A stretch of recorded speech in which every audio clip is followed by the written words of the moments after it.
जय हिंद प्यारे बच्चों। मैं आज आपके सामने फिर एक बार यूपी पुलिस के री एग्जाम को ध्यान में रखते हुए जीएस का प्रैक्टिस सेट लेकर हाजिर हूं। और बच्चों, मैं यह उम्मीद करता हूं और मुझे आशा भी है कि आप लोगों की तैयारी बहुत बेहतरीन चल रही होगी। तो बच्चों, हम लोग बिना समय गवाए आज के प्रैक्टिस सेट के पहले क्वेश्चन के साथ शुरुआत करते हैं बच्चों। तो बच्चों, आज का जो पहला क्वेश्चन है वो आप सब लोग देख रहे हैं, स्क्रीन पर आपके सामने है। और जो पहला क्वेश्चन है वो आपके सामने है, सबसे अधिक बार राष्ट्रपति शासन किस राज्य में लगा है। इस क्वेश्चन में यह पूछा गया कि सबसे अधिक राष्ट्रपति शासन कहां किस राज्य में लगा है। ऑप्शन फर्स्ट है बच्चों उत्तर प्रदेश, ऑप्शन सेकंड है केरल, ऑप्शन थर्ड है मेघालय और ऑप्शन फोर है मणिपुर। तो बच्चों, इस क्वेश्चन का जो राइट आंसर है वो है option first Uttar Pradesh. Clear है, उत्तर प्रदेश में सबसे अधिक बार राष्ट्रपति शासन लगा है। अब अगर बात की जाए तो उत्तर प्रदेश में जो राष्ट्रपति शासन लगा है वो अब तक कितनी बार लग चुका है? अब तक 10 बार लग चुका है। कितनी बार? अब तक 10 बार लग चुका है। दूसरी बात यह है कि सबसे पहले उत्तर प्रदेश में जो राष्ट्रपति शासन लगा था वह सबसे पहले लगा था 1968 में और 1969 तक चला था। क्लियर है, लगभग यह 1 वर्ष का रहा था। उसके बाद सबसे अंत में अगर बात की जाए, सबसे अंत में तो 2002 में लगा था। कब लगा था? सबसे अंत में 2002 में लगा था। बच्चों, सबसे पहली बार लगा था 1968 से 69, लगभग 1 वर्ष का था। और अंत में सबसे अंत में लगा है 2002 में। इनके इस समय और इस समय के बीच में 10 बार राष्ट्रपति शासन लग चुका है। इससे पहले कभी नहीं लगा और इसके बाद भी कभी भी उत्तर प्रदेश में राष्ट्रपति शासन नहीं लगा है। तो इस क्वेश्चन का राइट आंसर क्या है? उत्तर प्रदेश। दूसरी बात यह है कि राष्ट्रपति शासन की यदि बात की जाए तो अनुच्छेद 352 के तहत, कितने? अनुच्छेद 352 के तहत राष्ट्रपति शासन लगता है। वैसे राष्ट्रपति शासन के लिए एक और अनुच्छेद होता है, अनुच्छेद 365। कौन सा? अनुच्छेद 365। दोनों ही अनुच्छेदों के तहत राज्य में राष्ट्रपति शासन लग सकता है। अनुच्छेद 352 के तहत जब लगता है जब राज्य का संवैधानिक तंत्र विफल हो जाए। क्या हो जाए? राज्य का संवैधानिक तंत्र विफल हो जाए। राज्य का संवैधानिक तंत्र विफल हो जाए। क्लियर है, राज्य का संवैधानिक तंत्र विफल हो जाए। संवैधानिक तंत्र विफल हो जाए। क्लियर है। और 365 के तहत तब लगता है जब केंद्र द्वारा कोई योजना या कोई और ऐसी योजना लाई गई थी जो राज्य उसे लागू नहीं करता है, तो उस स्थिति में अनुच्छेद 365 के तहत लगता है। क्लियर है, इस क्वेश्चन का राइट आंसर ऑप्शन फर्स्ट है। नेक्स्ट क्वेश्चन बच्चों आपके सामने है, महोदय किसका पुराना नाम है या था? तो ऑप्शन फर्स्ट है प्रयागराज, ऑप्शन सेकंड है कन्नौज, ऑप्शन थर्ड है पटना और ऑप्शन 4 है चेन्नई। तो इसका जो राइट आंसर है वो ऑप्शन सेकंड है कन्नौज। क्या है बच्चों? कन्नौज को महोदय कहा जाता है। प्रयागराज का तो आपको पता है कि इससे पहले अगर बात की जाए तो इससे पहले क्या था? इलाहाबाद था। क्या था इससे पहले? इलाहाबाद था। क्लियर है बच्चों, क्या था? इलाहाबाद था। और यदि पटना की बात की जाए तो इसे पाटलिपुत्र क्या कहते थे? पाटलिपुत्र। और इसे ही कुसुमपुर भी कहा जाता। क्या कहा जाता था? कुसुमपुर कहा जाता था। क्लियर है, इसे ही कुसुमपुर कहा जाता था। चेन्नई की बात की जाए तो इसे मद्रास कहा जाता था। इसका पुराना नाम क्या था? मद्रास था। क्लियर है, तो इस क्वेश्चन का राइट आंसर ऑप्शन सेकंड है कन्नौज। नेक्स्ट क्वेश्चन बच्चों आपके सामने है, 7वीं अनुसूची किससे संबंधित है? ऑप्शन फर्स्ट है भूमि सुधार से, ऑप्शन सेकंड है दल बदल से, बादल नहीं है, दल बदल से, ऑप्शन थर्ड है शक्तियों के बंटवारे से और ऑप्शन 4 है विभिन्न पदाधिकारियों के वेतन भत्ते से। तो इस क्वेश्चन का राइट आंसर ऑप्शन थर्ड है। कौन सा है? इस क्वेश्चन का राइट आंसर ऑप्शन थर्ड है, शक्तियों के बंटवारे से संबंधित 7वीं अनुसूची है। यह बात की जाए तो 7वीं अनुसूची में जो शक्तियों का बंटवारा किया गया है वो 3 प्रकार से किया गया। कितने प्रकार से? तीन प्रकार से शक्तियों का बंटवारा किया गया। तीन में कौन कौन सी हैं? एक है बच्चों आपकी संघीय सूची। कौन सी? एक है संघीय सूची या केंद्र सूची कह सकते हैं, संघ सूची या केंद्र सूची। क्लियर है? संघ सूची या केंद्र सूची। उसके अलावा इसको हम लोग केंद्र सूची भी कह सकते हैं, केंद्र सूची। उसके अलावा यदि बात की जाए तो दूसरा है आपका राज्य सूची। क्या है? राज्य सूची। क्लियर है? और यदि बात की जाए तीसरी है आपकी समवर्ती सूची। कौन सी? समवर्ती सूची। समवर्ती सूची। अब अगर बात की जाए इसमें तो सबसे महत्वपूर्ण बात क्या है कि संघ सूचियों में विषय की बात की जाए, विषय की बात की जाए तो पहले जब ये संघीय सूची जोड़ी गई थी उस समय 97 थे। कितने? उस समय 97 थे। अब वर्तमान में 100 है। कितने? वर्तमान में 100 विषय। क्वेश्चन पूछा जाता है कि संघ सूची या केंद्र सूची में कितने विषय वर्तमान में? तो 100 है। पहले कितने थे? 97। क्लियर है? अब अगर बात की जाए राज्य सूची में तो राज्य सूची में विषय पहले बच्चों 66 थे और अब कितने हैं? 61। जबकि समवर्ती सूची में पहले 47 थे। कितने थे? 47 थे और अब 52 है। क्लियर है बच्चों? यदि इसकी बात की जाए जैसे केंद्र सूची में तो केंद्र सूची में जो विषय आते हैं जैसे डाकघर हो गया आपका, रेलवे हो गया आपका, परमाणु से संबंधित हो गया, इन पर अगर कानून बनाएगा तो केंद्र सरकार ही बनाएगा। विषय का मतलब ऐसा होता है कि ऐसे विषय जिन पर केवल केंद्र सरकार कानून बना सके उन्हें केंद्र सूची या संघ सूची में शामिल किया जाता है, जबकि राज्य सूची में उनको शामिल किया जाता है जिन पर केवल राज्य सरकार ही कानून बना सकती है, जबकि समवर्ती सूची में उनको शामिल किया जाता है जिन पर केंद्र और राज्य दोनों मिलकर कानून बना सकते हैं। तो बच्चों राज्य सूची में आ जाएगा जैसे पुलिस आ जाएगा, कारागार आ जाएगा, जेल प्रशासन आ जाएगा। समवर्ती सूची में बात की जाए तो बच्चों समवर्ती सूची की बहुत महत्वपूर्ण है, जो पूछे भी जाते हैं जैसे वन शिक्षा आदि। पहले वन बच्चों राज्य सूची में हुआ करता था, पहले किस में हुआ करता था? राज्य सूची में, लेकिन अब वन समवर्ती सूची में शामिल है। क्लियर है? अब अगर बात की जाए तो नेक्स्ट क्वेश्चन बच्चों आपके सामने है, लॉर्ड कॉर्नवालिस की कब्र कहां स्थित है? ऑप्शन फर्स्ट है कोलकाता, ऑप्शन सेकंड है गाजीपुर, ऑप्शन थर्ड है हैदराबाद और ऑप्शन 4 है मुंबई। तो इस क्वेश्चन का राइट आंसर ऑप्शन सेकंड है। क्या है? राइट आंसर ऑप्शन सेकंड है गाजीपुर। गाजीपुर बच्चों उत्तर प्रदेश में पड़ता है। कहां पर? यह उत्तर प्रदेश का एक जिला है, उत्तर प्रदेश का जिला है गाजीपुर। अब बच्चों अगर बात की जाए तो लॉर्ड कॉर्नवालिस गवर्नर जनरल था। क्या था? ये भारत का एक गवर्नर जनरल था, भारत का एक गवर्नर जनरल था। अब इसकी महत्वपूर्ण बात क्या है कि इसका जो समय था ये कब आया था? तो यह 1786 में आया था और यह 93 तक रहता है। 1786 से 93 तक यह लॉर्ड कॉर्नवालिस भारत में गवर्नर जनरल बनकर रहता है। लॉर्ड कॉर्नवालिस की बात की जाए तो इसके बहुत कुछ इंपोर्टेंट कार्य हैं, जैसे एक तो सबसे बड़ी बात की जाए सिविल की बात, किसकी? सिविल सेवा का जनक किसे माना जाता है? तो वो लॉर्ड कॉर्नवालिस को माना जाता है, सिविल सेवा का जनक। क्लियर है? सिविल सेवा का जनक किसको माना जाता है?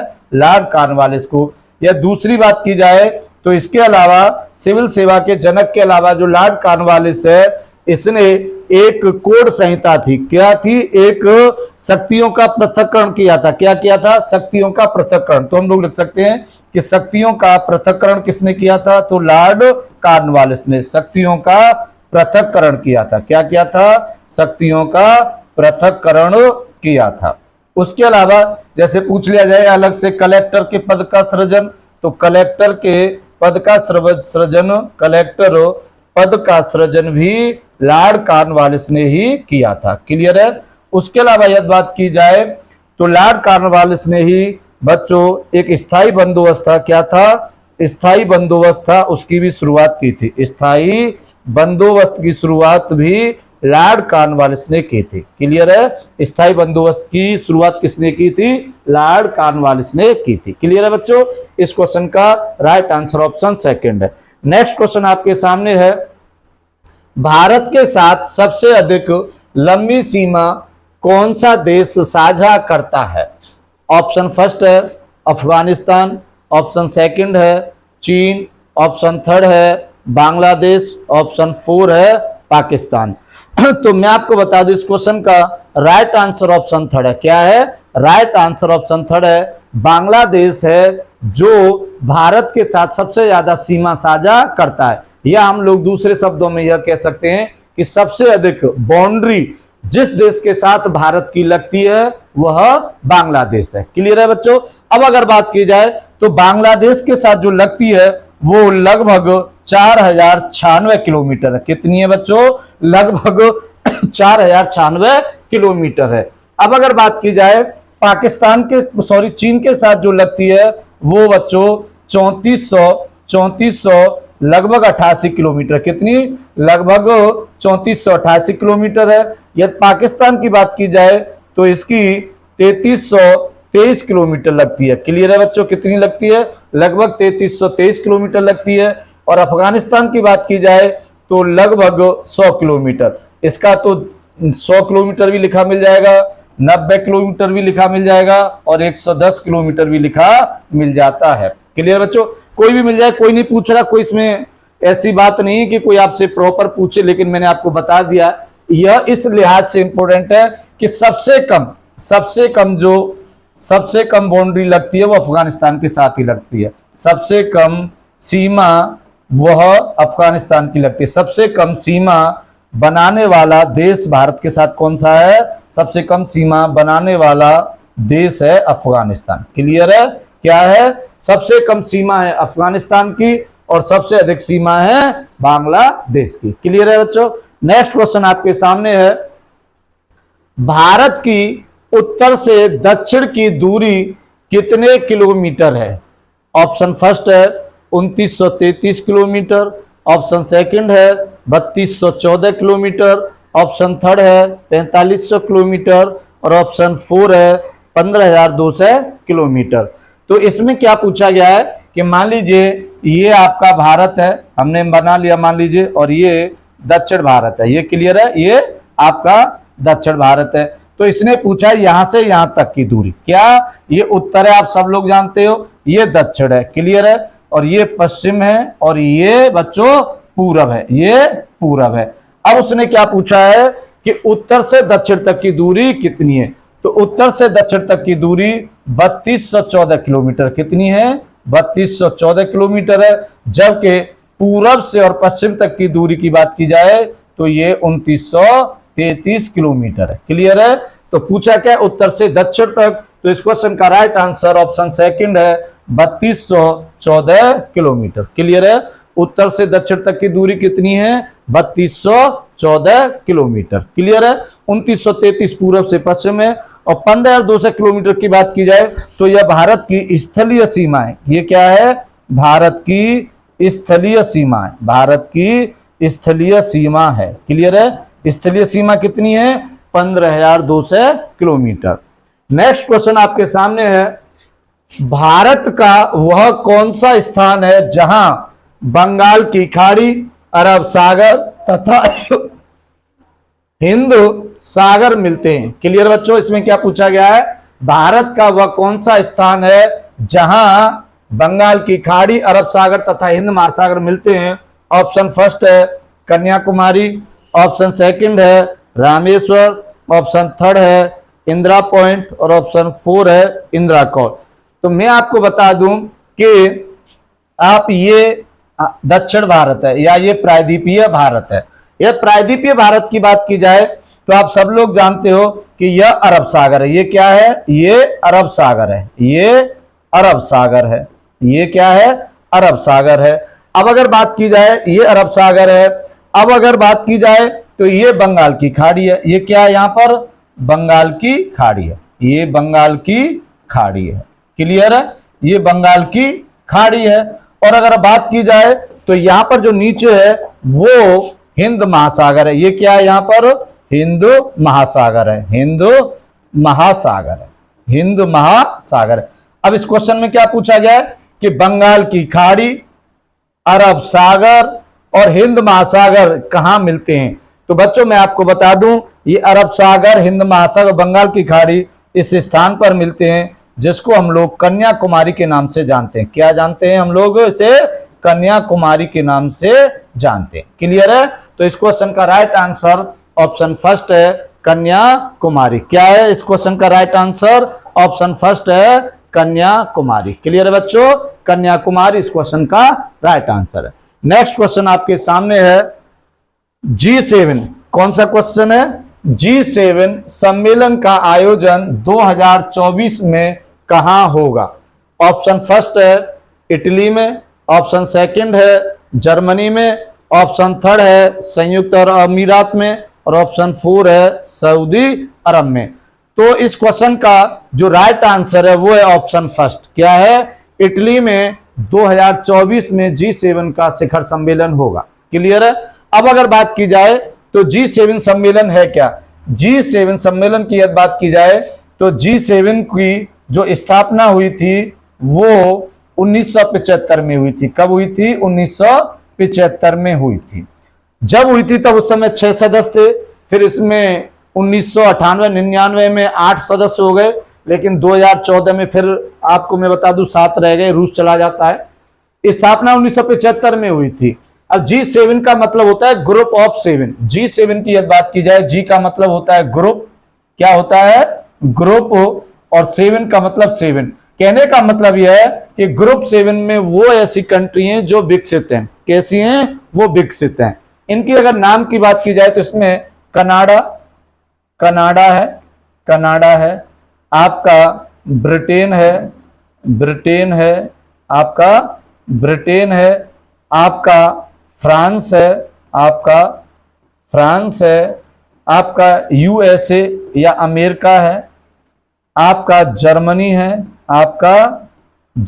है, आपका जापान है, और एक इटली है बच्चों, एक इटली है। अब ये कितने हैं? 7 है। अब ये कितने हैं? 7 है। कितने हैं ये? 7 है। लेकिन मैं आपको बता दूं कि 2014 में ये 8 थे। कितने थे? 2014 में ये 8 थे, लेकिन 8वां जो था वो कौन सा था? रूस था। कौन सा था? रूस था। लेकिन रूस ने क्रीमिया जो यूक्रेन का हिस्सा था, रूस ने क्रीमिया को अपने क्षेत्र में मिला लिया था। उसके बाद रूस को G7 समूह से निकाल दिया गया था। क्लियर है बच्चों? तो इस क्वेश्चन का राइट आंसर क्या है?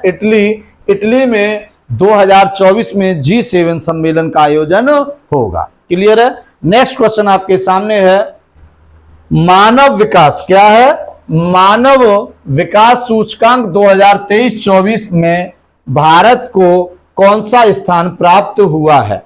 ऑप्शन फर्स्ट है 134, ऑप्शन सेकंड है 1, ऑप्शन थर्ड है 93, और ऑप्शन 4 है नन ऑफ दीज, या इनमें से कोई नहीं।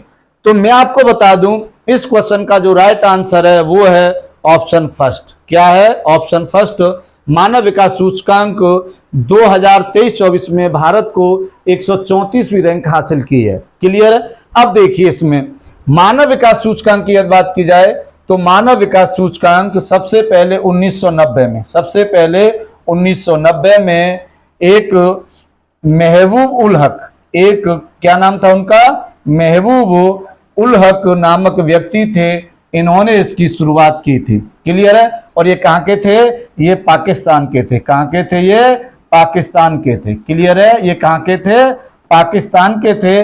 और इन्होंने ही मानव विकास सूचकांक, ह्यूमन डेवलपमेंट इंडेक्स, इसको हम लोग कह देते हैं, दूसरा नाम इसका होता है HDI। क्या होता है? HDI, human development index. Clear है? क्या रहता है इसका नाम? ह्यूमन डेवलपमेंट इंडेक्स की शुरुआत महबूब उल हक ने 1990 में की थी, और इसका जो प्रकाशन किया जाता है या इसको जो जारी करता है वो UNDP करता है। कौन करता है? यूनाइटेड नेशंस डेवलपमेंट प्रोग्राम इसको जारी करता है। क्लियर है? इस बार 2023-24 में जो ह्यूमन डेवलपमेंट इंडेक्स आया है उसमें भारत की रैंक 134 है, और फर्स्ट नंबर पर बच्चों स्विट्जरलैंड है। कौन सा है? फर्स्ट नंबर पर स्विट्जरलैंड है। क्लियर है? फर्स्ट नंबर पर कौन सा है? स्विट्जरलैंड है। जबकि 93 की बात की जाए तो भारत की जो भ्रष्टाचार सूचकांक में भारत को कौन सा स्थान प्राप्त हुआ है? भ्रष्टाचार सूचकांक में कौन सा स्थान प्राप्त हुआ है? तो वो 93 हुआ है। क्लियर है? नेक्स्ट क्वेश्चन आपके सामने है, केसर को बनाते समय पौधे का निम्न में से कौन सा हिस्सा उपयोग में आता है? ऑप्शन फर्स्ट है पंखुड़ी, ऑप्शन सेकंड है पत्ता, ऑप्शन थर्ड है बाह्यदल और ऑप्शन 4 है वर्तिकाग्र। तो मैं आपको बता दूं इस क्वेश्चन का राइट आंसर ऑप्शन 4 है। क्या है? ऑप्शन 4 है वर्तिकाग्र। तो मैं बताऊं आपको बच्चों, आप लोगों ने सब लोगों ने केसर का पौधा तो नहीं देखा होगा, लेकिन मुझे उम्मीद है कि गुड़हल का पौधा देखा होगा। क्या देखा होगा? आप सब लोगों ने गुड़हल का पौधा देखा होगा। तो ऐसे गुड़हल का पौधा होता है, आपने देखा होगा, और इसमें से ऐसे 2 पंखड़ी सी निकली रहती हैं, 2 या 3 ऐसे निकली होती हैं, ऐसे निकली हुई होती हैं। तो जो ये होती हैं इनको ही वर्तिकाग्र कहा जाता है। क्या कहा जाता है? इन्हीं को ही वर्तिकाग्र कहा जाता है। क्लियर है बच्चों?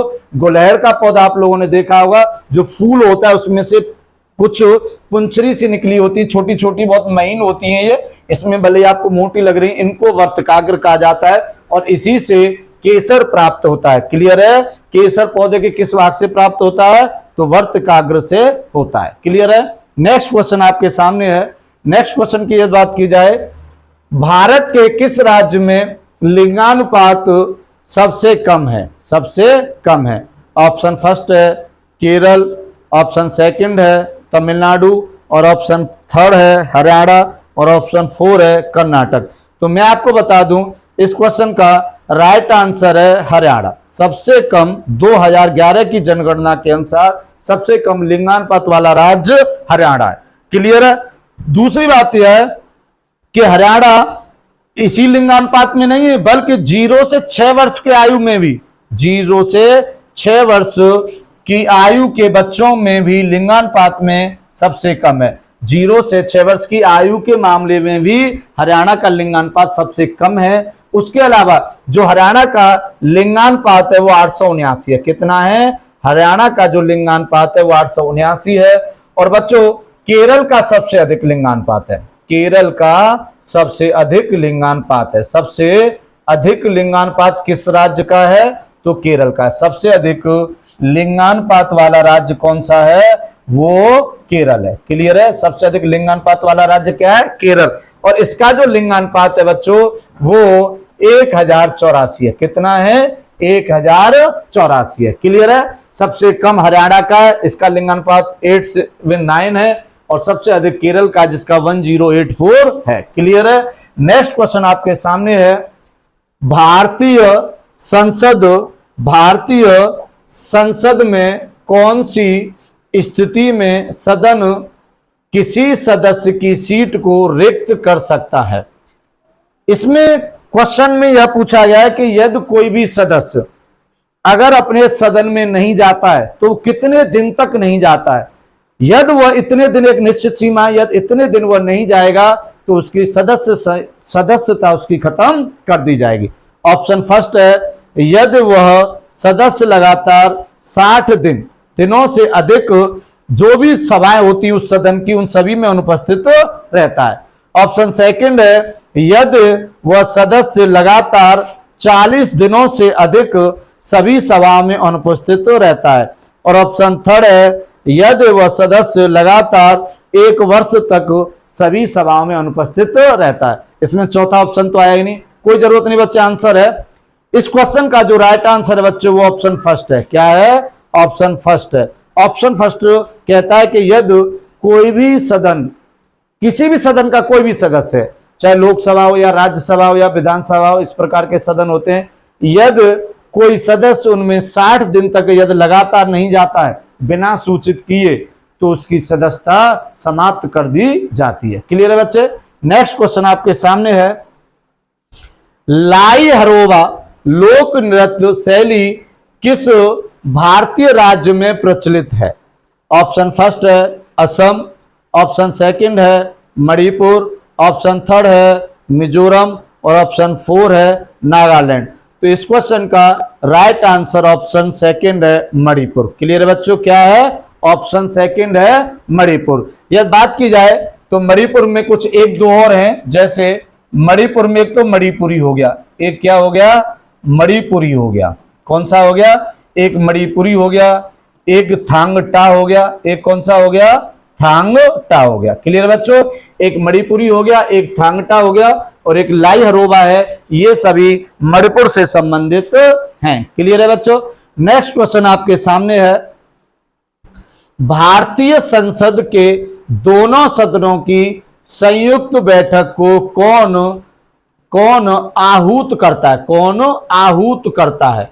ऑप्शन फर्स्ट है प्रधानमंत्री, ऑप्शन सेकंड है राष्ट्रपति, ऑप्शन थर्ड है उपराष्ट्रपति और ऑप्शन फोर है लोकसभा के अध्यक्ष। तो मैं बता दूं इस क्वेश्चन का जो राइट आंसर है वो है ऑप्शन सेकंड राष्ट्रपति। कौन आहूत करता है? आहूत का मतलब होता है कौन बुलाता है, तो राष्ट्रपति बुलाता है। लेकिन एक महत्वपूर्ण बात यह है कि दोनों सदनों की संयुक्त बैठक से संबंधित जो अनुच्छेद है वो अनुच्छेद 108 है। कौन सा अनुच्छेद है? अनुच्छेद 108 है। ये दोनों सदनों की संयुक्त बैठक से संबंधित है और दोनों सदनों की संयुक्त बैठक को बुलाने का कारण यह रहता है कि किसी बिल या विधेयक को लेकर या दोनों सदनों में अनबन रहती है या उनका एक मत नहीं रहता है, तो उस परिस्थिति में अनुच्छेद 108 के तहत राष्ट्रपति दोनों सदनों की संयुक्त बैठक को आहूत कर सकता है। क्लियर है। और दूसरी इंपॉर्टेंट बात यह है कि आहूत तो राष्ट्रपति करता है लेकिन इसकी अध्यक्षता लोकसभा अध्यक्ष करता है। दोनों सदनों की जो संयुक्त बैठक होती है उसकी अध्यक्षता कौन करता है? उसकी अध्यक्षता लोकसभा अध्यक्ष करता है। क्लियर है। कौन करता है? लोकसभा अध्यक्ष करता है। क्लियर है बच्चों। अब इसके अलावा यदि बात की जाए तो जो लोकसभा अध्यक्ष करता है उसके अलावा अभी तक संयुक्त बैठक केवल 3 बार आयोजन हुआ। कितनी बार? 3 बार ही अभी तक संयुक्त अधिवेशन की बैठक हुई है। कितनी बार हुई है? 3 बार हुई है। और जो 3 बार कब कब हुई है? 3 बार की यदि बात की जाए तो सबसे पहले 1961 में हुई थी, दूसरी 1977 में हुई थी और तीसरी बच्चों मैं आपको बता दूं 2002 में हुई थी। कब हुई थी? 2002 में हुई थी। ये आतंकवादी निरोधक अधिनियम से संबंधित थी और पहली 1961 में हुई थी। 3 बार अभी तक संयुक्त बैठकें का आयोजन किया गया। क्लियर है। नेक्स्ट क्वेश्चन आपके सामने है। नेक्स्ट क्वेश्चन क्या है? बर्डी शब्द का उपयोग किस खेल में किया जाता है? क्लियर है। बर्डी शब्द का उपयोग किस खेल में किया जाता है? ऑप्शन फर्स्ट है गोल्फ, ऑप्शन सेकंड है पोलो, ऑप्शन थर्ड है बेसबॉल और ऑप्शन फोर है फुटबॉल। तो मैं आपको बता दूं कि इस क्वेश्चन का जो राइट आंसर है वो है ऑप्शन फर्स्ट गोल्फ।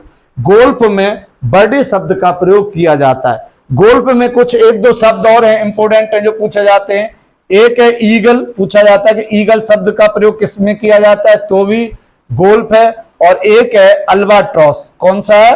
और एक है अल्बाट्रॉस। क्लियर है बच्चों। अल्बाट्रॉस, ईगल, बर्डी तीनों ही शब्द गोल्फ से संबंधित हैं। क्लियर है। नेक्स्ट क्वेश्चन आपके सामने है, मौलिक कर्तव्य किस देश के संविधान से लिए गए थे? ऑप्शन फर्स्ट है सोवियत संघ, ऑप्शन सेकंड है अमेरिका, ऑप्शन थर्ड है आयरलैंड और ऑप्शन फोर है कनाडा। तो इस क्वेश्चन का जो राइट आंसर है वो है सोवियत संघ। क्लियर है बच्चों, क्या है? सोवियत संघ। मौलिक कर्तव्यों की यदि बात की जाए तो मौलिक कर्तव्यों को सरदार स्वर्ण सिंह समिति की सिफारिश पर, किसकी सिफारिश पर? सरदार स्वर्ण सिंह समिति की सिफारिश पर, सरदार स्वर्ण सिंह समिति की सिफारिश पर, सरदार स्वर्ण सिंह समिति की सिफारिश पर 42वें संविधान संशोधन अधिनियम, 42वें संविधान संशोधन अधिनियम, 42वें संविधान संशोधन अधिनियम 1976 के तहत शामिल किया गया था। क्लियर है। अनुच्छेद मैं आपको बता दूं 42वें संविधान संशोधन अधिनियम 1976 के तहत शामिल किया गया था। 1976 के तहत शामिल किया गया था। दूसरी इंपॉर्टेंट बात यह है कि जो मौलिक कर्तव्य हैं इनका जो विवरण है वो भाग 4 क में, किसमें है? मौलिक कर्तव्यों का विवरण भाग 4 क में है।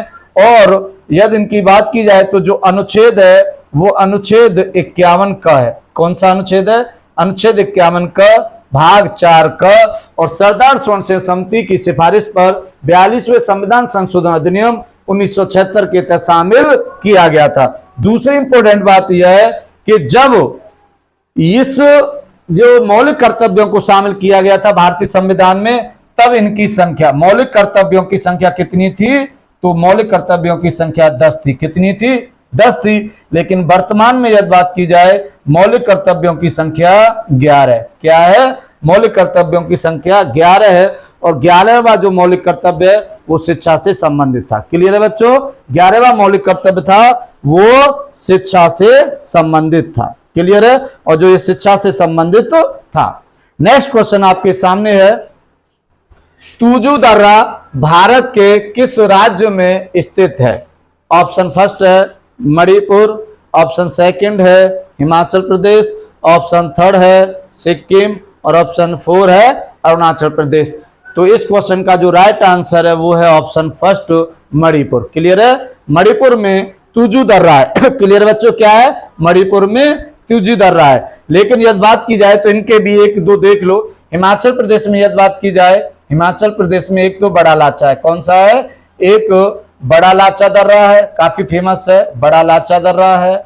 एक दूसरा यदि बात की जाए तो इसमें रोहतांग दर्रा है। कौन सा है? रोहतांग दर्रा है, सिटकीला दर्रा है, वो कोई दिक्कत नहीं है। नामग्याल दर्रा है, दीवान दर्रा है, वो हमें जरूरत नहीं। सिक्किम की बात की जाए बच्चों तो सिक्किम में जो इंपोर्टेंट दर्रा है वह आपका नाथुला दर्रा है। क्या है? नाथुला दर्रा, बहुत पूछा जाता है। नाथुला दर्रा, नाथुला दर्रा किसमें? सिक्किम में। अरुणाचल प्रदेश की बात की जाए तो दीफू दर्रा, बहुत महत्वपूर्ण है, बहुत पूछा जाता है। दीफू दर्रा है, दीफू दर्रा है, सेला दर्रा है, सेला दर्रा है, सेला दर्रा है। क्लियर है? ये महत्वपूर्ण दर्रे हैं। इस क्वेश्चन का राइट आंसर ऑप्शन फर्स्ट है मणिपुर। तुजू दर्रा कहां है? मणिपुर में। नेक्स्ट क्वेश्चन आपके सामने है, बैरन ज्वालामुखी किस प्रकार का ज्वालामुखी है? ऑप्शन फर्स्ट है सक्रिय ज्वालामुखी, ऑप्शन सेकंड है सुषुप्त ज्वालामुखी, ऑप्शन थर्ड है मृत ज्वालामुखी और ऑप्शन 4 है इनमें से कोई नहीं। तो इस क्वेश्चन का राइट आंसर ऑप्शन फर्स्ट है सक्रिय ज्वालामुखी। कैसा ज्वालामुखी? सक्रिय ज्वालामुखी है बैरन ज्वालामुखी। मैं आपको बता दूं कि भारत में 2 ही ज्वालामुखी हैं। भारत में एक तो बैरन ज्वालामुखी है और एक नारकोंडम ज्वालामुखी। कैसा है? एक नारकोंडम ज्वालामुखी है। क्लियर है? एक है नारकोंडम ज्वालामुखी। भारत में कितने ज्वालामुखी हैं? भारत में केवल 2 ज्वालामुखी हैं। कितने ज्वालामुखी हैं? 2 हैं। एक बैरन ज्वालामुखी है, ये फर्स्ट और ये सेकंड। क्लियर है?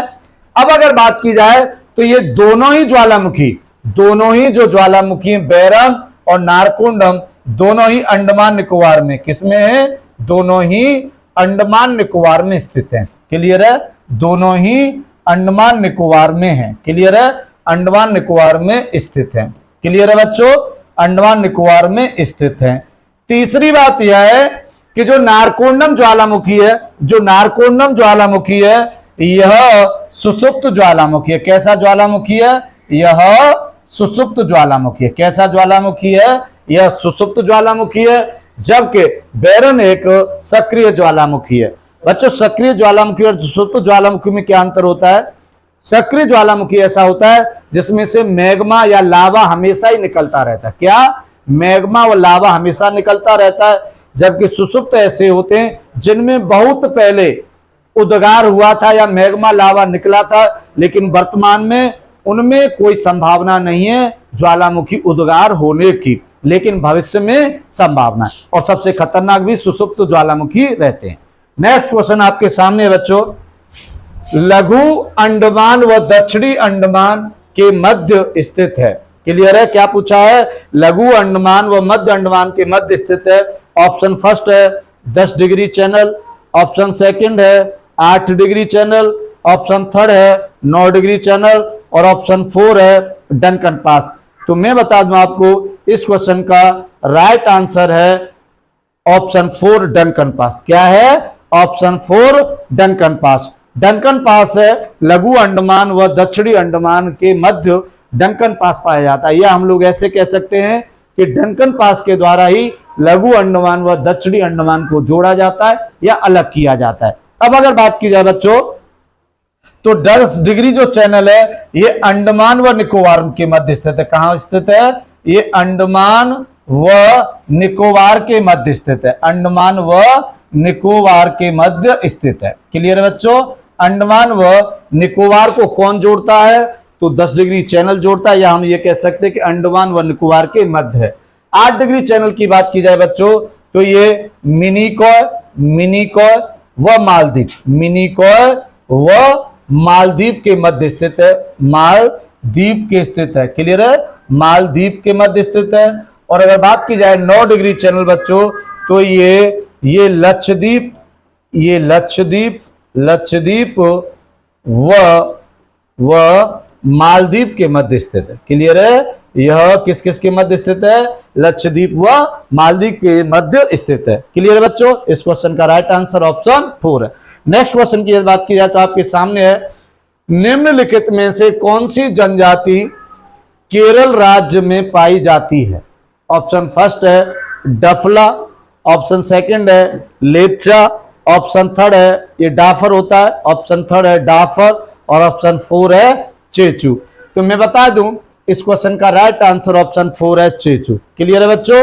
चेचू की बात की जाए बच्चों, तो वैसे तो यह मुख्यतः आंध्र प्रदेश में पाई जाती है। मुख्यतः आंध्र प्रदेश में पाई जाती है। मुख्यतः आंध्र प्रदेश में पाई जाती है। कहां पाई जाती है? मुख्यतः यह आंध्र प्रदेश में पाई जाती है, लेकिन यह केरल में भी पाई जाती है। क्लियर है? आंध्र प्रदेश में और केरल में भी यह पाई जाती है। क्लियर है? अब अगर बात की जाए डफला की, तो यह अरुणाचल प्रदेश में पाई जाती है। कहां पाई जाती है? अरुणाचल प्रदेश में पाई जाती है। कहां पाई जाती है? अरुणाचल प्रदेश में पाई जाती है। उसके अलावा लेप्चा की बात की जाए तो ये सिक्किम में पाई जाती है। कहां पाई जाती है? ये सिक्किम में पाई जाती है। और डाफर की बात की जाए बच्चों, तो यह गुजरात में पाई जाती है। कहां पाई जाती है? यह गुजरात में पाई जाती है। क्लियर है बच्चों? नेक्स्ट क्वेश्चन आपके सामने है, गुप्तकालीन मुद्राओं का सबसे बड़ा ढेर कहां पर प्राप्त हुआ था? कहने का मतलब यह है कि जो गुप्तकालीन मुद्राएं कई जगह पाई गई, लेकिन सबसे बड़ा ढेर सबसे अधिक मात्रा में कहां पाई गई थी? ऑप्शन फर्स्ट है दिल्ली, ऑप्शन सेकंड है आगरा, ऑप्शन थर्ड है बयाना, और ऑप्शन 4 है मथुरा। तो इस क्वेश्चन का राइट आंसर ऑप्शन थर्ड है बयाना। क्लियर है बच्चों? बयाना की यदि बात की जाए तो ये राजस्थान में पड़ता है। कहां पर? बयाना राजस्थान में पड़ता है, और यहीं पर सबसे अधिक गुप्तकालीन मुद्राओं का ढेर पाया गया था। क्लियर है? बयाना करौली के पास पड़ता है, बयाना करौली। उसके अलावा यदि बात की जाए तो ये जो मुद्राएं पाई गई हैं, जो गुप्तकालीन मुद्राओं का सबसे बड़ा ढेर पाया गया है, तो ये उस समय जो गुप्तकालीन शासक था वो कौन था? उस समय जो गुप्तकालीन शासक था, मतलब कहने का यह है कि ये किस गुप्तकालीन शासक की हैं? तो गुप्तकालीन शासक था, आपको मैं बता दूं, गुप्तकालीन जो शासक था वो था कुमारगुप्त प्रथम। कौन था? कुमारगुप्त प्रथम। कुमारगुप्त प्रथम। क्लियर बच्चों? कुमारगुप्त प्रथम को ही महेंद्रादित्य भी कहा जाता है। इसका दूसरा नाम क्या है? तो इसका दूसरा नाम महेंद्रादित्य भी है। क्लियर है बच्चों? इसका दूसरा नाम क्या है? महेंद्रादित्य है। और इसका जो टाइम पीरियड था बच्चों वो 415 से 455 के मध्य था। क्लियर है? 415 से 455 के मध्य कुमारगुप्त का था। उसके अलावा मैं आपको बता दूं कि सबसे अधिक जो अभिलेख पाए गए हैं गुप्त काल में, तो वो भी कुमारगुप्त फर्स्ट के समय ही पाए गए। सबसे अधिक अभिलेख क्या? सबसे अधिक अभिलेख भी गुप्तकालीन जो शासकों में पाए गए हैं वो कुमारगुप्त प्रथम के ही पाए गए हैं। सबसे अधिक अभिलेख भी किसके समय के पाए गए हैं? कुमारगुप्त प्रथम के समय के। उसके अलावा आपको अगर पता हो तो कुमारगुप्त प्रथम ने एक विश्वविद्यालय की स्थापना की थी, और वह विश्वविद्यालय कौन सा था? वह नालंदा विश्वविद्यालय था। कौन सा? नालंदा विश्वविद्यालय की स्थापना भी कुमारगुप्त प्रथम ने की थी। क्लियर बच्चों, जो ये सिक्कों का ढेर पाया गया है वो कुमारगुप्त के समय का ही पाया गया है। क्लियर है। नेक्स्ट क्वेश्चन आपके सामने है, भीतरी स्तंभ लेख किस से संबंधित है? ऑप्शन फर्स्ट है दिल्ली, ऑप्शन सेकंड है गुजरात विजय, ऑप्शन थर्ड है हूड़ विजय और ऑप्शन फोर है इनमें से कोई नहीं। तो मैं आपको बता दूं बच्चों, इस क्वेश्चन का राइट आंसर ऑप्शन थर्ड है हूड़ विजय। क्या है? हूड़ विजय। क्लियर है। हूड़ों से संबंधित जो विजय की थी वो किसने की थी? वो भी गुप्तकालीन शासक था, स्कंदगुप्त। कौन था? स्कंदगुप्त। क्लियर है बच्चों, कौन था? स्कंदगुप्त था। और स्कंदगुप्त का बच्चों दूसरा नाम जो था, स्कंदगुप्त को क्रमादित्य भी कहा जाते हैं। ये इसकी उपाधि भी थी। क्या थी? क्रमादित्य। विक्रमादित्य नहीं, केवल क्रमादित्य। क्लियर है। स्कंदगुप्त के समय ही हूणों ने गुप्तों पर आक्रमण किया था। और जो सबसे पहला हूण आक्रमणकारी था वो था बच्चों, सबसे पहला हूण आक्रमणकारी कौन था? सबसे पहला हूण आक्रमणकारी जो था बच्चे, उसका नाम है, हूण आक्रमणकारी था बच्चों, वो था खुशनवाज। कौन था बच्चों? खुशनवाज था। क्या नाम था उसका? खुशनवाज था। क्या था? खुशनवाज था। कौन था? खुशनवाज था। खुशनवाज था। क्लियर बच्चों। इसके बाद फिर जो दूसरा गुप्त था दूसरा जो हूण आक्रमण करता था वो तोरणमल था। क्लियर है बच्चों, कौन था? तोरणमल था। और तीसरा जो था वो बच्चों मिहिर था। कौन था? मिहिर था। क्लियर है। ये उस समय हूण आक्रमणकारी थे जिन्होंने गुप्त साम्राज्य को बहुत ही हानि पहुंचाई थी। क्लियर है। हूण विजय से संबंधित कौन सा अभिलेख है? तो भीतरी स्तंभ अभिलेख है। और बच्चों ये जो है भीतरी स्तंभ अभिलेख, ये गाजीपुर में पाया जाता है। कहां पर है ये? गाजीपुर में था। क्लियर है। कहां पर था? गाजीपुर में था। क्लियर है। उसके अलावा भीतरी स्तंभ लेख किस शासक का था? तो स्कंदगुप्त का था। और सबसे पहले जो हूण आक्रांता था वो कौन था? खुशनवाज था। उसके बाद तोरणमल था और उसके बाद मेर था। नेक्स्ट क्वेश्चन बच्चों आपके सामने है, अशोक के अभिलेखों को सबसे पहले किसने खोजा था? ऑप्शन फर्स्ट है जेम्स प्रिसेप, ऑप्शन सेकंड है स्टीफेन थिलर, ऑप्शन थर्ड है डीआर भंडारकर और ऑप्शन फोर है इनमें से कोई नहीं। तो इस क्वेश्चन का राइट आंसर ऑप्शन सेकंड है स्टीफेन थिलर। कौन था? स्टीफेन थिलर ने ही 1750 में, कब? 1750 में दिल्ली मेरठ, कौन सा शिलालेख था? दिल्ली मेरठ जो अभिलेख था उसको खोजा था। कौन सा? दिल्ली मेरठ अभिलेख को खोजा था। कौन सा अभिलेख था? दिल्ली मेरठ अभिलेख को किसने खोजा था? सबसे पहले स्टीफेन थिलर ने। एक बच्चों एक क्वेश्चन और आता है कि सबसे पहले जो अशोक के अभिलेख थे उनको पढ़ने में जो सफलता हासिल हुई थी वो जेम्स प्रिसेप था। कौन सा? पढ़ने में जो सफलता हासिल हुई थी वो जेम्स प्रिसेप था। क्लियर है बच्चों। पढ़ने में सफलता हासिल हुई जेम्स प्रिसेप को। और कब हुई थी? ये बच्चों 1837 में हुई थी। कब हुई थी? 1837 में हुई थी। और जो पढ़ा गया अभिलेख था वो बच्चों था दिल्ली टोपरा अभिलेख। कौन सा था? दिल्ली टोपरा अभिलेख। क्लियर है बच्चों। दिल्ली टोपरा अभिलेख को सबसे पहले पढ़ा गया था। क्या था? यह सबसे पहले पढ़ा था, जबकि सबसे पहले खोजा गया था दिल्ली मेरठ अभिलेख को। नेक्स्ट क्वेश्चन आपके सामने है, किस तिथि को मुस्लिम लीग ने पाकिस्तान दिवस मनाया था? ऑप्शन फर्स्ट है 25 अप्रैल 1920, ऑप्शन सेकंड है 5 फरवरी 1922, ऑप्शन थर्ड है 14 जुलाई 1942 और ऑप्शन फोर है 23 मार्च 1943। तो इस क्वेश्चन का राइट आंसर ऑप्शन फोर है 23 मार्च 1947। क्लियर है बच्चों। नेक्स्ट क्वेश्चन आपके सामने है, गांधी जी ने दांडी यात्रा कहां से प्रारंभ की थी? दांडी यात्रा कहां से प्रारंभ की थी? ऑप्शन फर्स्ट है चंपारण से, ऑप्शन सेकंड है साबरमती से, ऑप्शन थर्ड है दांडी से और ऑप्शन फोर है बारदोली से। कहां से? बारदोली से। तो इस क्वेश्चन का राइट आंसर है बच्चों ऑप्शन सेकंड साबरमती से। याद रखना, इसमें लोग कंफ्यूजन रहते हैं। दांडी यात्रा शुरुआत यहां से की थी और खत्म यहां पर की थी। क्लियर है? तो मैं आपको बता दूं, जो दांडी यात्रा है, दांडी यात्रा है 12 मार्च कब प्रारंभ हुई थी? 12 मार्च 1930 को प्रारंभ हुई थी। क्लियर है? 12 मार्च 1930 को ये प्रारंभ हुई और बच्चों ये समाप्त जो हुई थी, जो समाप्त हुई ये 6 अप्रैल 1930 को। क्लियर है? 6 अप्रैल 1930 को यह समाप्त हुई।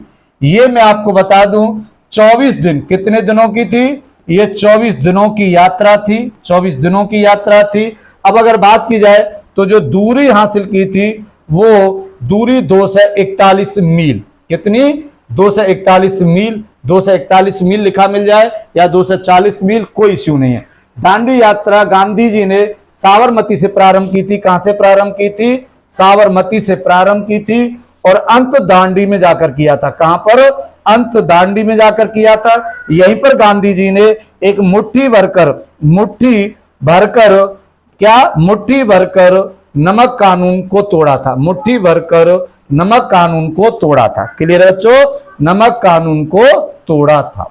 क्लियर है? तो इस क्वेश्चन का राइट आंसर ऑप्शन सेकंड है, साबरमती। नेक्स्ट क्वेश्चन आपके सामने है, पूर्ण स्वराज्य का प्रस्ताव कांग्रेस के किस अधिवेशन में कब पारित हुआ था? कौन सा अधिवेशन था और कब पारित हुआ था? ऑप्शन फर्स्ट है 1929, ऑप्शन सेकंड है 1942, ऑप्शन थर्ड है 1920 और ऑप्शन फोर है 1930। तो इस क्वेश्चन का राइट आंसर ऑप्शन फर्स्ट है। क्या है? 1929 में। मैं आपको बता दूं 1929 में लाहौर, कहां कांग्रेस का कौन सा अधिवेशन था? लाहौर अधिवेशन था। कौन सा अधिवेशन था बच्चों? लाहौर अधिवेशन था। और ये कब हुआ था? 1929 में हुआ था। क्लियर है? और इसकी जो अध्यक्ष थे, इसके जो अध्यक्ष थे वो पंडित जवाहरलाल नेहरू थे। क्लियर है? कौन थे? पंडित जवाहरलाल नेहरू इसके अध्यक्ष थे। दूसरी बात यह, जवाहरलाल नेहरू थे। क्लियर है? जवाहरलाल नेहरू थे। उसके अलावा लाहौर रावी नदी पे था। कौन सी नदी थी? रावी नदी के तट पर था। पूछा भी जाता है लाहौर कहां था, तो रावी नदी के तट पर था। पंडित जवाहरलाल नेहरू ने पूर्ण स्वराज का प्रस्ताव इस अधिवेशन में नारा दिया था और हासिल कब तक करना था? हासिल करने की जो डेट थी वो बच्चों इसमें रखी थी इन्होंने 26 जनवरी और 1930। क्लियर है? और यही वो 26 जनवरी है जिस दिन भारत के संविधान को पूर्णतः एक्सेप्ट किया गया या लागू किया गया था। क्लियर बच्चों? इस क्वेश्चन का राइट आंसर ही है। नेक्स्ट क्वेश्चन आपके सामने है, भारत के महान्यायवादी की नियुक्ति कौन करता है? ऑप्शन फर्स्ट है प्रधानमंत्री, ऑप्शन सेकंड है लोकसभा अध्यक्ष, ऑप्शन थर्ड है राष्ट्रपति और ऑप्शन फोर है उपराष्ट्रपति। तो इस क्वेश्चन का राइट आंसर ऑप्शन थर्ड है। क्या है? ऑप्शन थर्ड है। मैं आपको बता दूं राष्ट्रपति अनुच्छेद 76, इसके महान्यायवादी के बारे में किस में बताया गया है? अनुच्छेद 76। क्या? अनुच्छेद 76 महान्यायवादी से संबंधित है। क्या है? अनुच्छेद 76 या आर्टिकल महान्यायवादी के बारे में बताता है और इसकी नियुक्ति राष्ट्रपति करता है। क्लियर बच्चों? उसके अलावा महान्यायवादी भारत का सबसे बड़ा विधि अधिकारी होता है। क्लियर है? भारत का सबसे बड़ा विधि अधिकारी, भारत का सबसे बड़ा विधि अधिकारी होता है। भारत का सबसे बड़ा विधि अधिकारी होता है, विधि अधिकारी होता है। उसके अलावा यदि बात की जाए सबसे बड़ा विधि अधिकारी होता है। उसके अलावा भारत सरकार का सबसे बड़ा वकील होता है। भारत सरकार का सबसे बड़ा वकील होता है। भारत सरकार का सबसे बड़ा वकील होता है। भारत सरकार का सबसे बड़ा वकील होता है। या हम लोग ऐसे कह सकते हैं कि भारत सरकार का वकील कौन होता है? तो भारत का महान्यायवादी होता है। यही भारत सरकार की तरफ से किसी भी न्यायालय में किसी भी केस को लेकर जाता है। क्लियर बच्चों? नेक्स्ट क्वेश्चन आपके सामने है। नेक्स्ट क्वेश्चन है, भारत के कितने राज्यों में द्विसदनीय व्यवस्था है? क्या पूछा गया है? द्विसदनीय। द्विसदन का मतलब यह है कि विधानसभा और विधान परिषद। द्विसदन का मतलब होता है कि ऐसे कितने राज्य हैं जिनमें विधानसभा है, जिनमें विधानसभा है और विधान परिषद है, और विधान परिषद है। क्लियर है बच्चों, विधान परिषद है। तो ये ऐसे 6 राज्य हैं और इस क्वेश्चन का जो राइट आंसर है वो ऑप्शन सेकंड है। क्या है? ऑप्शन सेकंड है। 6 राज्य कौन कौन से हैं? 6 राज्यों की बात की जाए तो उत्तर प्रदेश, उत्तर प्रदेश, उत्तर प्रदेश। दूसरे की यदि बात की जाए तो महाराष्ट्र, महाराष्ट्र, महाराष्ट्र है। तीसरे की बात की जाए तो बिहार है, बिहार। उसके अलावा यदि बात की जाए तो आंध्र प्रदेश है। कौन सा है? आंध्र प्रदेश है। उसके अलावा यदि बात की जाए तो कर्नाटक है। कौन सा है? कर्नाटक है। और उसके अलावा यदि बात की जाए तो तेलंगाना है। कौन सा है? तेलंगाना है। ये 6 ऐसे राज्य हैं जहां पर विधान परिषद के बारे में बताया गया है। क्लियर बच्चों? 2 सदन का मतलब क्या होता है? विधानसभा हो और विधान परिषद हो। जिस राज्य में ये दोनों सदन होते हैं उसको हम द्विसदनीय व्यवस्था कहते हैं या 2 सदन वाला कहते हैं। नेक्स्ट क्वेश्चन आपके सामने है, विभवांतर का मात्रक होता है। ऑप्शन फर्स्ट है वोल्ट, ऑप्शन सेकंड है कूलम, ऑप्शन थर्ड है ओम और ऑप्शन 4 है एम्पियर। तो इस क्वेश्चन का राइट आंसर ऑप्शन फर्स्ट है वोल्ट। क्या है? वोल्ट विभवांतर का मात्रक होता है। जबकि अगर कूलम की बात की जाए तो ये आवेश का मात्रक होता है। किसका मात्रक होता है? ये आवेश का मात्रक होता है। ओम की बात की जाए तो यह प्रतिरोध का मात्रक होता है। किसका मात्रक होता है? यह प्रतिरोध का मात्रक होता है। एम्पियर की बात की जाए तो यह विद्युत धारा का मात्रक होता है। किसका मात्रक होता है? यह विद्युत धारा का मात्रक होता है। इस क्वेश्चन का राइट आंसर ऑप्शन फर्स्ट है। नेक्स्ट क्वेश्चन बच्चों आपके सामने है, मृग तृष्णा उदाहरण है। बच्चों आपको अगर ये क्लास पसंद आ रही हो तो इसे लाइक करें, शेयर करें और कमेंट करें। ज्यादा से ज्यादा इसे शेयर करें जिससे बच्चों और भी बच्चों का भला हो सके और भी इससे जुड़ सकें। क्लियर बच्चों? ऑप्शन फर्स्ट है पूर्ण आंतरिक परावर्तन, ऑप्शन सेकंड है अपवर्तन, ऑप्शन थर्ड है परावर्तन और ऑप्शन 4 है वर्ण विक्षेपण। तो मैं बता दूं आपको इस क्वेश्चन का राइट आंसर ऑप्शन फर्स्ट है पूर्ण आंतरिक परावर्तन। मृग तृष्णा क्या होता है बच्चों? मृग तृष्णा आपने देखा होगा कि अब आप इस महीने मई और जून में जब गाड़ी से सफर करते हो, आगे आप बैठे होंगे तो आप लोग देखोगे कि रोड पर आपको ऐसा लगेगा कि कहीं बारिश हो गई है, लेकिन जब वहां पहुंचते हो तो आपको वहां बारिश नहीं दिखती। ये सिर्फ मृग तृष्णा का उदाहरण होता है, या इसको हम लोग कहते हैं मरीचिका। क्या कहते हैं? मृग तृष्णा को हम लोग मरीचिका के नाम से भी जानते हैं। किसके नाम से भी जानते हैं? से मरीचिका के नाम से जानते हैं। किसके नाम से? मरीचिका के नाम से भी जानते हैं। पूर्ण आंतरिक परावर्तन के कुछ और उदाहरण हैं, जैसे ऑप्टिकल फाइबर। बहुत पूछा जाता है कि किस पर काम करती है, तो ऑप्टिकल फाइबर भी बच्चों पूर्ण आंतरिक परावर्तन पर काम करती है। ऑप्टिकल फाइबर किस पर काम करती है? पूर्ण आंतरिक परावर्तन पर काम करती है। उसके अलावा हीरे का चमकना, हीरे का चमकना भी बच्चों पूर्ण आंतरिक परावर्तन का ही उदाहरण है। क्लियर है? नेक्स्ट क्वेश्चन आपके सामने है। नेक्स्ट क्वेश्चन है बच्चों 31वां, टेलीफोन के आविष्कारक थे। ऑप्शन फर्स्ट है ग्राहम बेल, ऑप्शन सेकंड है राइट बंधु, ऑप्शन थर्ड है वाटरमैन और ऑप्शन 4 है फेराडे। तो इस क्वेश्चन का राइट आंसर ऑप्शन फर्स्ट है ग्राहम बेल ने ही टेलीफोन की खोज की थी, या टेलीफोन के आविष्कारक ग्राहम बेल थे। राइट बंधु की बात की जाए बच्चों तो राइट बंधुओं ने वायुयान, किसकी? वायुयान की खोज की थी।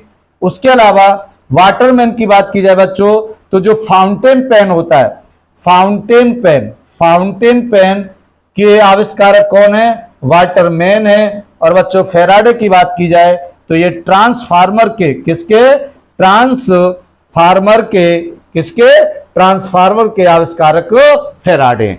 नेक्स्ट क्वेश्चन बच्चों आपके सामने है, दक्षिण भारत की गंगा किस नदी को कहते हैं? दक्षिण भारत की गंगा किस नदी को कहते हैं? ऑप्शन फर्स्ट है कावेरी, ऑप्शन सेकंड है गोदावरी, ऑप्शन थर्ड है कृष्णा और ऑप्शन 4 है महानदी। तो इस क्वेश्चन का राइट आंसर ऑप्शन सेकंड है गोदावरी। गोदावरी को दक्षिण भारत की गंगा कहते हैं, इसी को दक्षिणी गंगा भी कहते हैं। उसके अलावा इसी को वृद्ध गंगा भी कहते हैं, इसी को ही वृद्ध गंगा कहते हैं। उसके अलावा दक्षिण भारत की सबसे लंबी नदी, दक्षिण भारत की सबसे लंबी नदी, दक्षिण भारत की सबसे लंबी नदी भी गोदावरी है, सबसे लंबी नदी। क्लियर है बच्चों? सबसे लंबी नदी कौन सी है? गोदावरी है। और इसकी लंबाई कितनी है बच्चों? इसकी लंबाई 1465 किलोमीटर है। क्लियर है? उसके अलावा गोदावरी का जो उद्गम स्थल है, गोदावरी का जो उद्गम स्थल है वह महाराष्ट्र के त्र्यंबकेश्वर पहाड़ी से, महाराष्ट्र के त्र्यंबकेश्वर पहाड़ी से, त्र्यंबकेश्वर पहाड़ी से। क्लियर है बच्चों? ये नासिक के पास पड़ती है, वैसे त्र्यंबकेश्वर पहाड़ी से है।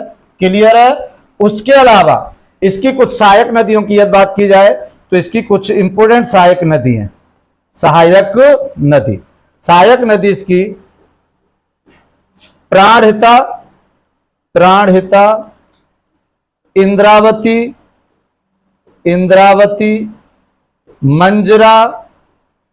मंजरा आदि। पूर्णा बहुत सारी हैं। तो सहायक नदी, जो प्रमुख सहायक नदी हैं वो प्राणहिता, इंद्रावती और मंजरा है। क्लियर बच्चों? नेक्स्ट क्वेश्चन आपके सामने है, प्रधानमंत्री बनने के लिए न्यूनतम आयु कितनी है? ऑप्शन फर्स्ट है 25 वर्ष, ऑप्शन सेकंड है 30 वर्ष, ऑप्शन थर्ड है 35 वर्ष, ऑप्शन 4 है 21 वर्ष। तो मैं आपको बता दूं इस क्वेश्चन का राइट आंसर ऑप्शन फर्स्ट है 25 वर्ष। कहने का मतलब यह है कि कोई भी ऐसा व्यक्ति जो 25 वर्ष की आयु पूर्ण कर चुका होता है वह प्रधानमंत्री बन सकता है। क्योंकि मेरे बच्चों, प्रधानमंत्री किसी भी सदन का सदस्य बन सकता है, चाहे वो लोकसभा का हो या राज्यसभा का। और लोकसभा का सदस्य बनने के लिए भी न्यूनतम उम्र कितनी है? 25 वर्ष। तो लोकसभा का ऐसा सदस्य जो 25 वर्ष आयु पूर्ण कर चुका है वह प्रधानमंत्री बन सकता है। क्लियर है? नेक्स्ट क्वेश्चन आपके सामने है, लोकसभा अध्यक्ष को कौन शपथ दिलाता है? ऑप्शन फर्स्ट है राष्ट्रपति, ऑप्शन सेकंड है सर्वोच्च न्यायालय का मुख्य न्यायाधीश, ऑप्शन थर्ड है उपराष्ट्रपति और ऑप्शन 4 है प्रधानमंत्री। तो मेरे प्यारे बच्चों, इस क्वेश्चन का कोई भी ऑप्शन सही नहीं, इस क्वेश्चन का कोई भी ऑप्शन सही नहीं है। मैं आपको बता दूं कि लोकसभा अध्यक्ष को कोई शपथ नहीं दिलाता, लोकसभा अध्यक्ष को कोई शपथ नहीं दिलाता है, कोई शपथ नहीं दिलाता है। कोई शपथ क्यों नहीं दिलाता है?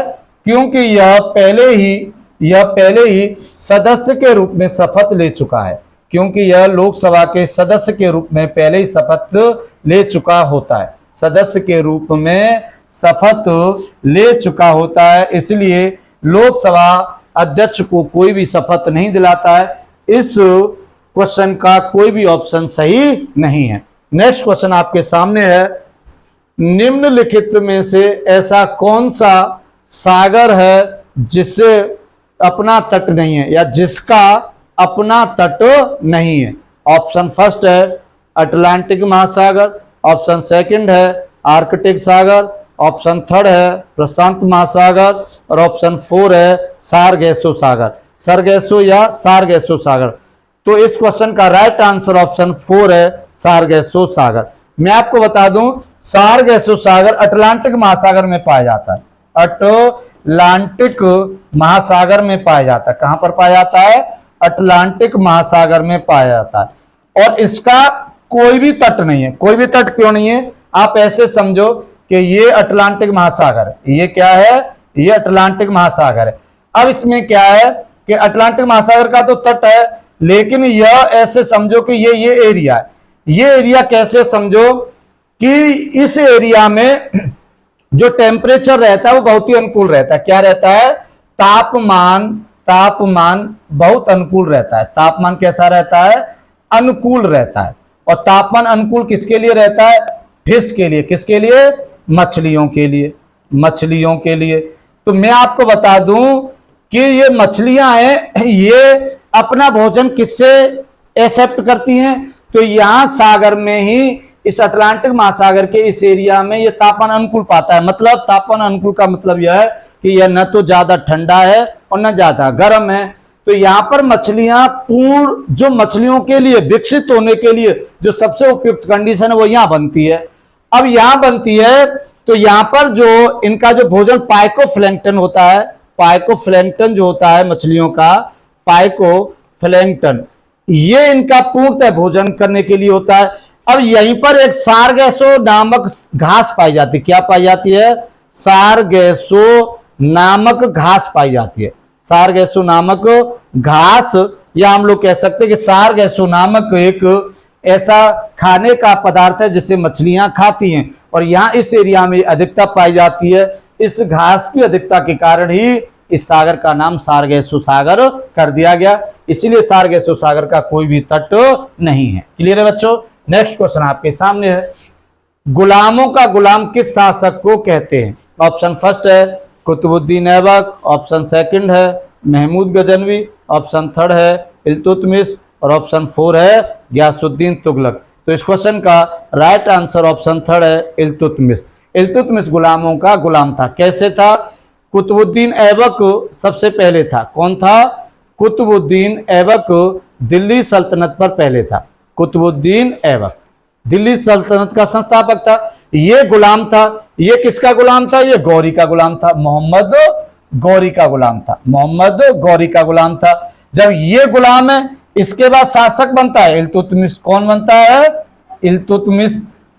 इल्तुतमिश इसका गुलाम था, तो इसीलिए इल्तुतमिश को गुलामों का गुलाम कहा जाता है। अब अगर बात की जाए इल्तुतमिश की, तो यह दिल्ली सल्तनत का वास्तविक संस्थापक था। यह दिल्ली सल्तनत का वास्तविक संस्थापक, दिल्ली सल्तनत का वास्तविक संस्थापक। क्लियर है? वास्तविक संस्थापक। उसके अलावा इल्तुतमिश ने कुतुब मीनार का निर्माण पूर्ण कराया। कुतुब मीनार का निर्माण पूर्ण कराया। कुतुब मीनार का निर्माण पूर्ण कराया। उसके अलावा यदि बात की जाए, निर्माण पूर्ण कराया। उसके अलावा यदि बात की जाए तो इल्तुतमिश ने राजधानी लाहौर से दिल्ली स्थानांतरित की। इसने राजधानी किसको बनाया था? दिल्ली सल्तनत की, दिल्ली को ही बनाया था। उसके अलावा इसने तांबे का जीतल और चांदी का टका नामक मुद्राएं भी चलाई थी। क्लियर है? तांबे का जीतल, चांदी का टका नामक मुद्राएं चलाई थी। नेक्स्ट क्वेश्चन आपके सामने बच्चों, उत्तर प्रदेश के किस जिले से 4 राज्यों की सीमा लगती है? ऑप्शन फर्स्ट है सहारनपुर, ऑप्शन सेकंड है ललितपुर, ऑप्शन थर्ड है सोनभद्र, और ऑप्शन फोर है बलिया। तो इस क्वेश्चन का राइट आंसर ऑप्शन थर्ड है सोनभद्र। क्या है? ऑप्शन फोर है इस क्वेश्चन का राइट आंसर, सोनभद्र। तो मैं आपको बता दूं कि ये हमने मान लिया कि ये आपका क्या है? ये आपका उत्तर प्रदेश मान लिया। ये सोनभद्र है। ये क्या है बच्चों? सोनभद्र है। ये सोनभद्र है। ये यहां अगर बात की जाए तो एमपी, मध्य प्रदेश लगता है बच्चों। क्या लगता है? मध्य प्रदेश। क्लियर है? मध्य प्रदेश लगता है। यहां इस एरिया में बात की जाए बच्चों तो यहां छत्तीसगढ़ लगता है। क्या लगता है? छत्तीसगढ़ लगता है। यहां झारखंड लगता है, यहां झारखंड लगता है, और बच्चों यहां बिहार लगता है। क्लियर है? तो कितने लगते हैं? 4 लगते हैं। सोनभद्र से कौन कौन से? मध्य प्रदेश, छत्तीसगढ़, झारखंड और बिहार। क्लियर है? नेक्स्ट क्वेश्चन बच्चों आपके सामने है, और नेक्स्ट क्वेश्चन है, पंचायती राज व्यवस्था में महिलाओं को आरक्षण किस अनुच्छेद के तहत दिया गया है? ऑप्शन फर्स्ट है 243C, ऑप्शन सेकंड है 243D, ऑप्शन थर्ड है 243I, और ऑप्शन फोर है 243 का। तो मैं आपको बता दूं बच्चों, इस क्वेश्चन का राइट आंसर ऑप्शन सेकंड है 243D। अब देखो बच्चों, जो 243C है यह पंचायतों की संरचना से संबंधित है। किससे संबंधित है? यह पंचायतों की संरचना से संबंधित है, की संरचना से संबंधित है, या हम लोग कह सकते हैं ग्राम सभा की संरचना से संबंधित है। 243I की बात की जाए तो यह वित्त से संबंधित है। क्लियर है बच्चों, पंचायती राज व्यवस्था के वित्त से संबंधित है। और 243 क की बात की जाए तो यह निर्वाचन से संबंधित है। क्लियर है बच्चों, किससे संबंधित है? निर्वाचन से संबंधित। इस क्वेश्चन का राइट आंसर ऑप्शन सेकंड था। क्लियर है बच्चों, हम लोग नेक्स्ट क्लास में कल मिलते हैं और तब तक के लिए जय हिंद जय भारत।